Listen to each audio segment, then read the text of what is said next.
so? That's good. Can you show me some type of hand sign that you might use if you were to identify yourself to a fellow Gang member. Hello, gangbang. No, I didn't think so. We didn't think so, no.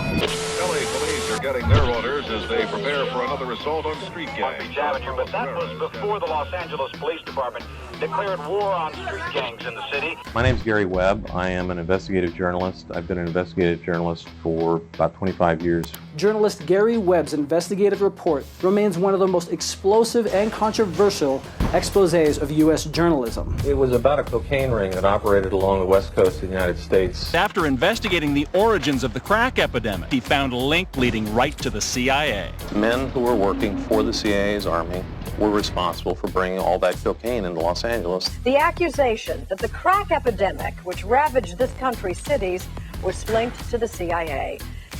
Gary Webb was he was really a kind of an old school investigative reporter. He'd been nominated for several Pulitzers. He'd won 2. But did the CIA know that drugs were coming into the United States of America and help it get here? The answer to the question is yes. This is another story that the national media has sort of blown off as some wacko conspiracy theory. Gary Webb's 1996 series in the San Jose Mercury News titled Dark Alliance revealed that for the better part of a decade, a Bay Area drug ring sold tons of cocaine. This fellow Danilo Blandon was put in charge of the LA distribution hub of this drug ring. He started selling cocaine around Los Angeles, and in '82, he met this kid named Ricky Donnell Ross. My name is Ricky Ross. I'm known on the streets as Freeway Rick. Rick Ross, who was Freeway Rick. The CIA used him as a pawn to sell drugs. And Freeway Rick took the powder, turned it into crack. Freeway Rick Ross, who had been called the Walmart of crack cocaine. Rick Ross comes in and starts selling cocaine, and within weeks, 2, 3, 4 kilos a week. Within months, what was it, 10 to 15 kilos a day. This is the real Rick Ross. Is an enterprise that brought 200 tons of cocaine to the United States. I say that Freeway Ricky Ross, he spreaded the wealth. I interviewed Mr. Ricky Ross. He ran a drug empire in Los Angeles in the 1980s worth hundreds of millions of dollars. Ricky Ross, the dope dealer, was supplied by the CIA because Blandon was an operative for the CIA. Both he and Blandon said they were moving upwards of 150 kilos a week. Prosecutors called Ross the Walmart of crack. He made millions. Nobody in my neighborhood, when I first brought it to the community, all the older guys, when I told them what I was doing, was like I was crazy. You can never sell cocaine around here. No drug seems to be spreading faster on the streets of Los Angeles than rock cocaine. What's the most money you ever made in a day? $3 million. Really? That was a good day, wasn't it? I'm here today to testify about the failure of the Central Intelligence Agency into the allegations of CIA involvement in cocaine trafficking. Those charges came from this man, Gary Webb. Gary Webb. He became one of the most talked about journalists in the country. A newspaper reporter with the courage to accuse the CIA of funding drug lords. The Contras were a creation of the CIA. Our story came out saying that the Contras were dealing drugs in Los Angeles. The CIA now admits that they had relationships with about 24 drug traffickers. One of the most explosive and controversial exposés of U.S. journalism. The investigation explored the links between the Nicaraguan Contra rebels and the spread of cocaine within black communities in California. Crack use spread like wildfire in the early 1980s. Listen, trust me, if you didn't do cocaine, you was square. Exactly. And where do you get your coke from? I was getting my coke from a guy by the name of Oscar Danilo Blandon. He's a guy that set me up with the police. When I went to trial, we found out that he was what they call a Contra. The Contras was backed by the CIA. It sparked this big investigation by this reporter called Gary Webb. The CIA Inspector General went before Congress and testified that, yeah, we knew about it, folks. And when I interviewed Wall, she said we didn't have the authority to deal with that. We were looking at Ollie North. As you all know by now, my name is Oliver North. Was it Ollie North? Yeah, Ollie North. Oliver North. Hold on.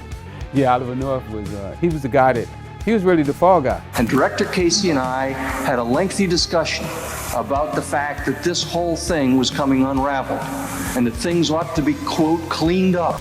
I did approve it. I just can't say specifically when. Will tell all they know about the Iran arms deal only if they are granted immunity from prosecution. Mr. Hamilton, on the advice of counsel, I respectfully and regretfully decline to answer the question. That he was receiving support directly from Oliver North. A ton of cocaine, pure cocaine worth hundreds of millions, is smuggled into the United States. Sound familiar? That the U.S. government, and more specifically the CIA, may have been involved in almost a decade of introducing, financing, and distributing drugs. I will tell you, Director Deutsch, as a former Los Angeles police narcotics detective, that the agency has dealt drugs throughout this country for a long time.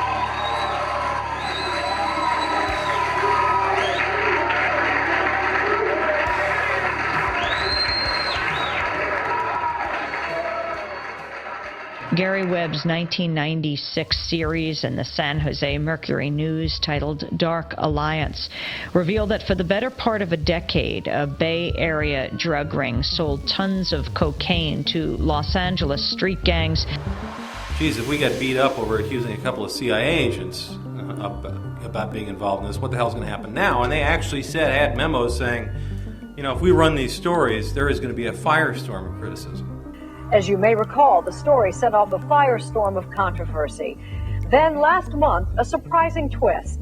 The newspaper which had first published this astounding story started to back away from it. The LA Times come out a week later with the same kind of 4-page article saying that this didn't happen. So they discredit Gary.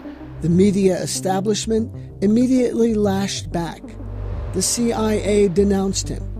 His own paper criticized him and then demoted him from the prestigious Sacramento bureau. They fired him. They sent him somewhere to do some stupid stuff. Like, this man is about to win awards for this writing. Right. Now they discredit this whole story like he made it up. So that's pressure from the CIA. Why didn't the CIA bump you off before you came to the Montel Williams show? Because to me, they will say tomorrow, he's a kook, he's crazy, don't believe anything he has to say. Like, damn, man, be careful. So 3 days later, I get a call from my daddy. Did you see what happened to Gary? Gary Webb, a Pulitzer Prize-winning investigative reporter who wrote a series of stories linking the CIA to crack cocaine trafficking in Los Angeles, is dead. Gary Webb committed suicide on December 10th, 2004. He was found dead with two gunshot wounds to the head. He shot himself twice in the head. And they ruled it as a suicide, but he had 2 gunshot wounds to the head. Last time I talked to Gary, he didn't sound suicidal. He was talking about pushing on, that he had new evidence. There was different areas that he thought he was going to go with the story. Gary Webb ended up supposedly committing suicide in 2004, right? 2004? Yeah. Shot himself twice. Yeah. So in the head. How do you do that?